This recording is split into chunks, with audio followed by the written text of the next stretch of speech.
right dzinenge dzichipisa dzinenge dzichitenderera masocial media ndo nyaya dzatinouya nadzo panapa. Saka uchangosvika please tokumbirisisawo kuti usubscribe pachannel yedu Bombshell Television. Tichipemberera zvekare 10,000 masubscribers pachannel yedu guys.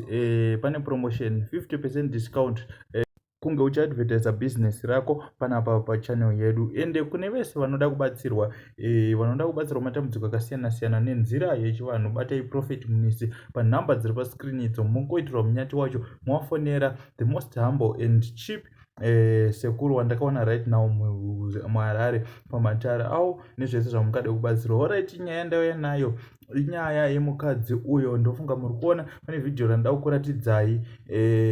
Vhidhio iri mukadzi uyu akarara nemurume wemunhu, saka akarohwa nerukawo, kuri kupisa, kuri kushosha kuzasi uko. Saka comment zvaunofunga, sikada kupedza nguva, onai vhidhio.